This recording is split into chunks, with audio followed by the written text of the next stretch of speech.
दोस्तों, मेरा नाम उन्मेष है। आज की इस वीडियो में आपका स्वागत है। 1 करोड़ रुपए लगाकर हर महीने सीधा 1.5 लाख रुपया, क्या यह कोई सपना है या 1 करोड़ रुपए के पोर्टफोलियो में सच में इतनी जबरदस्त कमाई संभव है? आइए आज इस सच से पर्दा उठाते हैं। बॉन्विस्टा में हम बिजनेस फैमिलीज को जनरेशनल वेल्थ क्रिएट करने के लिए हेल्प करते हैं। ये करने के लिए हम गोल बेस्ड इन्वेस्टिंग की मदद लेते हैं और इसके थ्रू हम उनको एक peace of mind for life देने की कोशिश करते हैं। This is done at a very small cost. So if you wish to be a part of this journey, do book a small consultation meeting with us. आपको description में इसकी link मिल जाएगी। एक इन्वेस्टर ने मुझे फोन किया जिनका एक 6 साल पुराना पोर्टफोलियो अब करीब करीब 1 करोड़ रुपए का हो चुका था। दोस्तों, कुछ ऐसे पोर्टफोलियो होते हैं जिन्हें बहुत लंबे समय तक सींचने में बड़ा ही आनंद मिलता है। यह पोर्टफोलियो उन्हीं में से एक था। यह इन्वेस्टर भी काफी सुलझे हुए इन्वेस्टर है। जो एसेट एलोकेशन हमने शुरू में डिजाइन किया था उसी को बरकरार रखते हुए इनकी 6 सालों की इन्वेस्टमेंट कंटिन्यू रही। बीच में छोटे मोटे टेक्निकल कॉल्स लिए गए, लेकिन ब्रॉडली पोर्टफोलियो को बहुत ही ज्यादा डिसिप्लिन के साथ हम आगे बढ़ा सके। पोर्टफोलियो की रिटर्न थे कुछ 18% का CAGR। यह निवेशक कुछ एक ऐसी सिचुएशन में आ गए थे जहां पर उन्हें एक पोर्टफोलियो से मंथली इनकम की जरूरत आ पड़ी थी। क्योंकि पोर्टफोलियो के रिटर्न 18% के दिखा रहे थे, तो उन्होंने मेरे सामने ये प्रपोजल रखा कि मैं अपनी पोर्टफोलियो से हर साल 18% यानी महीने का 1.5% यानी उनके 1 करोड़ रुपए के पोर्टफोलियो के ऊपर महीना 1.5 लाख रुपया रकम SWP के माध्यम से निकालना चाहता हूं। तो दोस्तों, मोटा मोटा यह हिसाब होगा कि 1 करोड़ रुपए के ऊपर करीब करीब 18 लाख रुपए साल की अमाउंट ही निकालना चाहते हैं। बात तो गलत नहीं है, लेकिन क्योंकि पोर्टफोलियो 18% तक का रिटर्न दिखा रहा है, तो 18 लाख रुपए में एक साल के लिए यानी हर महीना 1.5 लाख रुपया भी निकाले तो ये पोर्टफोलियो लॉजिकली सस्टेन करना चाहिए। बात तो सही है, लेकिन सवाल यह है कि क्यों आपको आपके इन्वेस्टमेंट इंटरमीडियरीज ये कहते हैं कि आप 6 से 60% तक का ही SWP शुरू कीजिए, ज्यादा से ज्यादा 8% शुरू कर सकते हैं। क्यों नहीं आपको 18% तक का SWP शुरू करने के लिए वो राजी होते हैं? दोस्तों, आज की वीडियो में इसी का हम विश्लेषण करेंगे। ये जानने की कोशिश करेंगे कि क्या सही में सस्टेनेबल है 18% का CAGR SWP के लिए। तो इसके लिए मैंने एक पहले भी वीडियो बनाया था जिसमें SWP वर्सेस डिविडेंड इसके बारे में हमने बात की है। अगर आप डिविडेंड और SWP के बारे में अंतर नहीं जानते हैं और इसे समझना चाहते हैं तो जरूर इस वीडियो को देखिए, लिंक डिस्क्रिप्शन में आपको मिल जाएगी। तो दोस्तों, यह विश्लेषण करने के लिए मैंने 3 अलग अलग फंड लिए हैं और हर फंड में 2 अलग अलग परसेंटेज से विड्रॉल करके देखा है।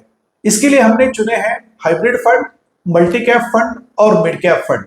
हर कैटेगरी में मैंने पिछले 10 सालों का टॉप परफॉर्मिंग फंड लिया है और लोएस्ट परफॉर्मिंग फंड भी लिया है।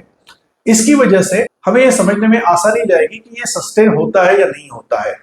हर फंड से हमने पिछले 10 सालों के लिए 18% और 8% से रकम निकालने की कोशिश की है और देखा है कि ये सस्टेन होते हैं क्या। हमारा पहला फंड है Invesco India mid cap fund. इसका CAGR है दोस्तों 10 सालों का 18.31%। इस फंड से भी जो विड्रॉल हो पाए हैं वो खाली 114 विड्रॉल हो पाए हैं और 1,72 लाख रुपए का अमाउंट ये निकाल पाए हैं। लेकिन जब विड्रॉल रेट इसका 8% का किया यानी 66,000 रुपया पर महीना, तो इसमें से ये 120 मतलब 10 साल पूरे पैसा निकाल पाए। लेकिन इसके अलावा 10 साल के बाद में इनके पास फिर भी 3 करोड़ रुपया बचा। दूसरा फंड हमने लोएस्ट परफॉर्मिंग कैटेगरी का लिया, आदित्य बिरला सन लाइफ का मिड कैप फंड। इसका विड्रॉल रेट जब 18% था और CAGR 13.66% था, तो इसमें से खाली 91 विड्रॉल्स हो पाए हैं और अमाउंट जो निकल पाया था वो 1.38 करोड़ का निकल पाया। लेकिन जब 8% से निकाला मतलब 66,000 रुपया पर महीना, तो 120 महीना मतलब 10 साल तो ये निकाल ही पाए 79 लाख रुपीज। लेकिन उसके बाद भी इनके पास में 1.85 करोड़ रुपीज का अमाउंट बचा। दोस्तों, जब हमने मल्टी कैप कैटेगरी का एनालिसिस किया तो मल्टी कैप कैटेगरी में क्वाड मल्टी कैप फंड ने सबसे ज्यादा सीएजीआर दिया 17.5% का। तो इसमें से भी खाली 1.8 करोड़ का अमाउंट निकालने के बाद 30 लाख रुपया बचा। लेकिन जब विड्रॉल रेट 8% का आया तब इनका सीएजीआर 17.49% तो था ही ऑफकोर्स, लेकिन विड्रॉल पूरा 79.2 लाख रुपीज का हुआ। उसके बाद में इनके पास करीब करीब 2.98 सीआर बचा।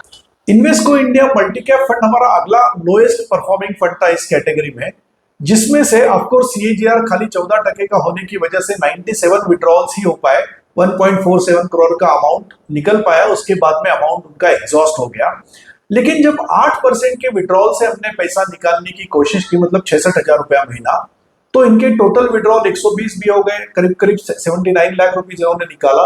उसके बावजूद भी इनके पास 1.95 सीआर रुपीज बच गए। अगली कैटेगरी की तरफ आते हैं, हाइब्रिड फंड। आईसीआईसीआई प्रूडेंशियल का इक्विटी एंड डेट फंड में, जिसमें 16% का सीएजीआर है, उसमें से 114 विड्रॉल्स ही हो पाए, खाली 1.69 करोड़ का अमाउंट निकालने के बाद एग्जॉस्ट हो गई अमाउंट। लेकिन जब 8% से अमाउंट निकाली तो इनके पूरे 120 विड्रॉल हो गए, करीब करीब 79 लाख रुपीज इन्होंने निकाला। और इसके बाद में भी 10 साल के बाद इनके पास में करीब करीब 2.5 करोड़ रुपए की अमाउंट बच गई। लोएस्ट कैटेगरी फंड था पीजीआईएम इंडिया एग्रेसिव फंड, जिसमें से विड्रॉल रेट 18% अगर हमने लिया तो ये खाली सस्टेन कर पाया 80 विड्रॉल्स तक और पूरी अमाउंट इनकी एग्जॉस्ट हो गई। लेकिन जब विड्रॉल रेट हमने इवन ये कैटेगरी में जिसका सीएजीआर खाली 8.5% के करीब था, उसमें से भी 120 विड्रॉल करने के बाद जब 79 लाख रुपीस निकल गए और 10 साल के बाद में फिर भी इनके पास 1 करोड़ रुपए की अमाउंट बच गई। तो दोस्तों होता क्यों है ऐसा? इसका मुख्य कारण है कि इक्विटी के जो रिटर्न्स है वो लीनियर नहीं होते हैं। इक्विटी का रिटर्न आपको हमेशा हर साल कम या ज्यादा हो सकता है। अगर हमारे एग्जाम्पल के साथ इसे जोड़े तो ये समझना पड़ेगा कि इनके पोर्टफोलियो में जो निवेशक मेरे पास आए थे, कुछ ऐसे वर्ष बीते हैं जिन वर्षों में इन्होंने सिर्फ 2 या 3% रिटर्न कमाए हैं, लेकिन कुछ ऐसे वर्ष भी है जहां पर इनके रिटर्न्स 25-26% भी रहे हैं। एक तरफ से आपके पोर्टफोलियो में रिटर्न नहीं है और दूसरी तरफ आपकी यूनिट कैंसिलेशन करके विड्रॉल भी हो रहे हैं। ये एक बहुत ही घातक सिचुएशन साबित हो सकती है।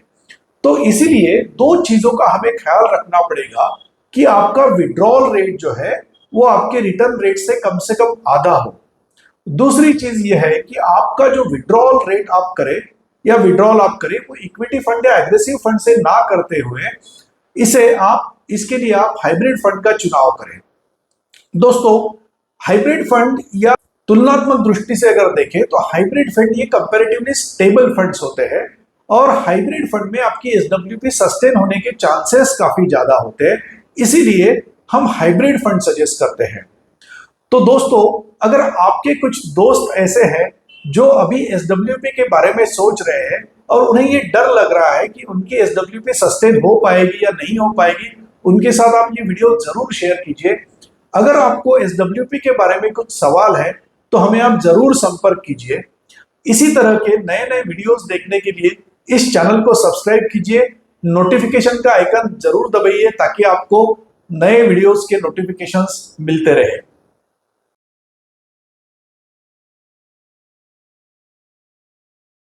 Mutual fund investments are subject to market risks. Read all scheme-related documents carefully.